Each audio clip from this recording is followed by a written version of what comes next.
Hola, ¿qué tal? Qué bueno que nos acompaña nuevamente aquí en Café con Cine en su segunda temporada, después de unas breves vacaciones pagadas por la producción en las Bahamas. Estamos de vuelta, Gaby muy bronceada. Y bueno, para comenzar bien esta segunda temporada, tenemos de invitado a Carlo Correa, un cineasta poblano que ha dado mucho de qué hablar con algunos cortos. Gaby, preséntanos, por favor. Bueno, Carlos, la verdad es que a mí me sorprenden dos cortos de él, que son La Cañada y el de fútbol, ¿cómo se llama? El quinto penal, pero además, algo que me gusta de Carlos es que tú escribes tus historias, ¿no? Sí, yo soy guionista de mis películas. Bueno, yo lo había escuchado porque alguna vez metí un cuento a un concurso de cuentos de fútbol. Metí un cuento y quien se sacó la mención fue justamente Carlos. Y luego vi un corto de él que se llama El Quinto Penal, que no sé si sea el mismo guión pues, del cuento que metiste y con el que me ganaste con el que ganaste la mención. Pues te cuento más o menos, no es el mismo guión, pero más o menos. El Quinto Penalti, el corto que pues, se puede ver en internet en mi página, carlocorea.com. www.carlocorea.com salió de un taller que hicimos aquí en Puebla gratuito, un intento de descentralizar un poco el cine, que es una preocupación que yo siempre tengo, y que hablar de deporte, que a mí me interesa mucho, ¿no? Al menos como telón de fondo, siempre son conflictos humanos, pero bueno, como telón de fondo el deporte. Y hicimos un guión muy ambicioso que se llama Las Redes del Barrio, que pues no nos alcanzó la lana y los apoyos, era completamente independiente, no nos alcanzaba para filmar, y ya a 3 semanas de la filmación yo recapitulé y dije, estamos locos, o sea, no vamos a poder. Entonces, en las mismas locaciones y con las mismas cosas, filmamos El Quinto Penalti. Ese guión lo escribí en 2 días, así, de furor, porque ya estábamos por filmar. Retomando partes. Sí, retomando Digamos los mismos personajes. Digamos que es una síntesis del cuento, ¿no? No es una síntesis, pero es diferente. como una historia aledaña, ¿no? Son los mismos personajes y el mismo entorno, el mismo feeling, ¿no? Una historia que se le ocurrió también al como en el mismo universo, parecida, sí. Y entonces ya después con eso filmamos El Quinto Penalti, y ese guión se me quedó ahí para un día poder hacer un largo. De hecho estamos desarrollando el largo, y en eso fue lo que se basó el cuento. De hecho convertí el guión que teníamos, el guión de Las Redes del Barrio, en el cuento que ganó ese concurso de fútbol, ¿no? Que me tiene muy contento, por cierto. Muy bien, recomendamos mucho, ya lo dijo Carlos, su página carlocorea.com. Es un corto, lo que llama mucho la atención de tus cortos es lo muy bien hechos técnicamente que están. Ese es un punto, ¿no? Porque generalmente cuando hablamos de cine más o menos independiente, que buscas tus recursos, bueno, pues de repente algo falla técnicamente, pero técnicamente es un corto muy recomendable, todo estudiante de cine debería verlo. El ritmo, la música, ritmo. A mí me sorprendió mucho la música de ambos, ¿no? El ritmo y la música. La música. Pero... Y me gustan mucho en ambas historias, aunque de La Cañada hablaremos después de un corte. Pues ¿cómo te las arreglas para evadir esas convenciones melodramáticas de resolverlo todo por los sentimientos? ¿Cómo enfocas tú la escritura de un guión para evitar ese tipo de complacencias con el público masivo? Pues yo creo que se pega un poco con lo de independiente, ¿no? Para mí la independencia significa poder pensar libremente, y no importa, yo no creo que importe dónde sale el dinero para las películas, importa en qué termina, ¿no? Yo creo que se puede hacer una película espectacular, crítica, sobre lo que se te antoje, incluso pagada por aquello que critica, siempre y cuando la película al final termine diciendo lo que tú querías decir. Esa es la verdadera independencia. Por lo tanto, una película independiente puede ser de $200 millones o de $5, como fue El Quinto Penalti. Espero que me toque una de $200 millones de pesos. ¿Cuánto costó El Quinto Penalti? Pues no tengo la cifra exacta, y no es mentira. Porque hubo mucha colaboración. Porque todo fue de amigos. apoyos. Por ejemplo, no hubo ningún salario, o sea, nadie, ni los actores, ni todo el crew que vino, que son cuates muy profesionales del cine, me cobraron, ¿no? Más bien como que se sumaron a la historia, y este era un intento de cine independiente que cuajó, y entonces pues es un poco incuantificable muchas de las cosas que se hicieron. Entonces no lo tengo con claridad, ¿no? Pero sí fue ciertamente muy barato a comparación de las cosas que se hacen, a pesar de que se hizo en 16 milímetros y con cámaras de cine y como con todo el rigor cinematográfico que teníamos cuando se filmaba en cine. Ahora ya nadie filma en cine, y creo que para bien, mano, porque es más barato y más fácil, ¿no? Perdón, es que me fui con la finta de la producción y no te hablé un poco de esta cosa del melodrama, ¿no? Pues para mí evitar el melodrama implica ser honesto con los personajes. Los personajes tienen su vida propia y van generando sus propios conflictos y sus salidas del conflicto. Entonces no salir nunca de las historias como tú crees que deben salir, sino como los personajes les van a salir finalmente, ¿no? Y agrégale la complicación de ser un corto, porque digo, los personajes no tienen no tienen tanto tiempo para exponer las motivaciones del personaje y el resultado tiene que ser bien coherente, ¿no? O sea, el personaje realmente piensa así, actúa así, hace así. Cierto. Pues creo que ahí el drama, que es como lo que sustenta todo, yo creo que los guionistas son ante todo dramaturgos, luego los dramaturgos se enojan cuando digo eso, pero es que no hay otra palabra en el mundo para decir eso. Y creo que el chiste es como una tajada de vida muy bien seleccionada, donde con ver 5 minutos de vida de un personaje puedas contar todo su antes y contar todo su después. Y creo que tiene que ver con dejar que los personajes sean sí realistas, pero al mismo tiempo que representen también un montón de cosas universales, ¿no? Estos personajes son 2 jugadores de fútbol de barrio, pero también de alguna forma son, por ejemplo, cineastas, ¿no? O sea, la neta, digamos, del Quinto Penalti era que las películas no son de quien las hace, son de quien las paga, ¿no? Pues un poco le pasa lo mismo a los futbolistas y a los escritores y a todo el mundo, ¿no? La cancha es de quien la juega, ¿no? Tú escribes primero como un cuento y luego te dedicas a hacer el guión o te vas directamente a escribir el guión. Pues escribo directamente el guión, pero sí tengo planteada la historia desde antes, o sea, Pero de no principio como, a fin. No como un cuento, no eres un escritor de cuentos. No soy un escritor de cuentos, de hecho lo he intentado y me doy cuenta que me cuesta mucho en el fondo, porque ya la deformación profesional del guionista te plantea escribir historias sin preocuparte por las palabras. Tú ya estás ¿no? pensando en la cámara, en ciertas Exacto, cosas. sin preocuparte por las palabras, entonces descuidas la palabra. Cuando trato de escribir literatura tengo que hacer, pues quitarme el chip de que soy guionista, pero como trabajo es armando un cuentito sin el rigor ni el cuidado que implicaría la palabra correcta en un cuento de literatura, y en base a eso escribir el guión. Sí sé dónde va a acabar la película antes de poner la primera palabra, sí. Es bien importante, ¿no? Porque luego a la mitad de la filmación no sabes para dónde vas. En nuestro segundo corte vamos a hablar de el otro corto tuyo, de La Cañada. Recomendamos muchísimo el Quinto Penalti. Sabemos que muchos de ustedes van a decir se parece a Rudo y Cursi. Les tenemos la noticia de que Rudo y Cursi se parece al Quinto Penalti. Es una cuestión medio rara porque pues realmente ver Rudo y Cursi no puedes dejar de pensar en el Quinto Penalti, en que la vieron y de ahí agarraron algo. Sí, pues digo, no lo sé, ¿no? Un día que me tome un trago con los Cuarón les pregunto, ¿no? No sé de dónde viene esa similitud. De alguna manera podemos pensar que es una historia simple, es decir, es un encuentro entre hermanos y el contexto podría habérsele ocurrido a quien dicho, sea. Y que solo es Pero cada quien tiene su manera de contarlo. Pero lo que sí puedo decir es que todo el crew me reclamó, ¿no? Todavía me sigue reclamando de a qué hora hago una manifestación pública, ¿no? Y no lo sé. Un corto muy original. A mí sí me parece que tomaron muchas cosas prestadas, porque no es casualidad, no es una historia muy simple, pero bueno, ese tema yo creo que ya se ha platicado mucho, ¿no? Tu corto también me llama mucho la atención, me gusta, pero ojalá lo platiquemos antes de entrar a La Cañada en el siguiente. Las locaciones me parecen excelentes. En ambos trabajos. Pero vamos a regresar a hablar de este y de otros temas con Carlo en nuestro segundo bloque. Y con nuestros premios. Y con nuestros premios tenemos... Premios, no son premios, son regalos. Tenemos regalos como siempre para el público, ya les avisaremos de eso más adelante. Regresamos después de un corto para seguir platicando con Carlo Correa y su experiencia como cineasta.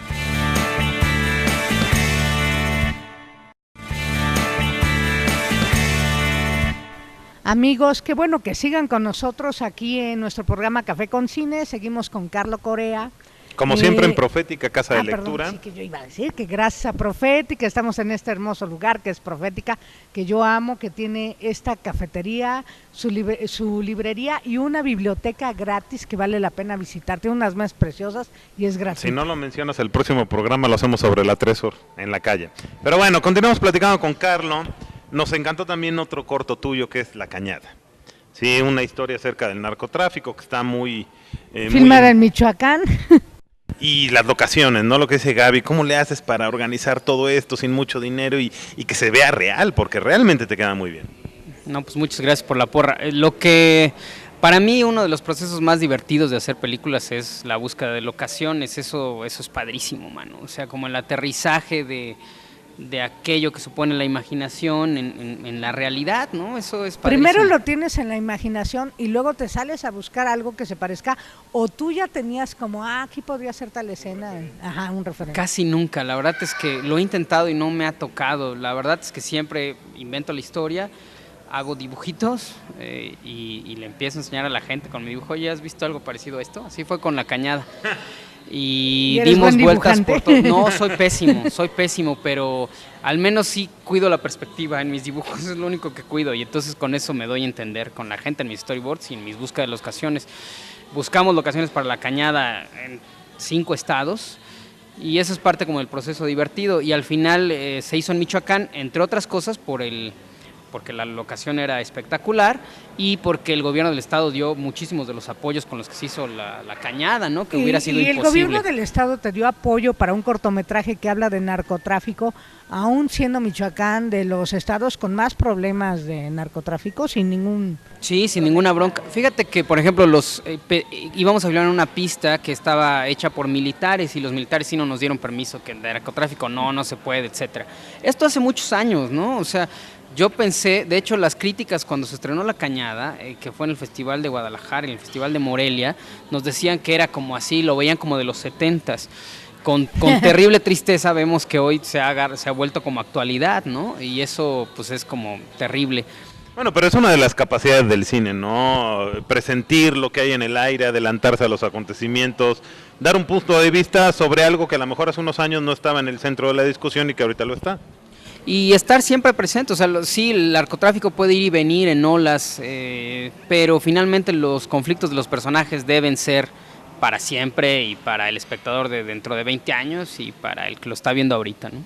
A mí me gustó precisamente eso del corto, que no es un alegato, no tomas una posición, simplemente es un drama humano, precisamente en ese contexto del narcotráfico, y resulta interesante.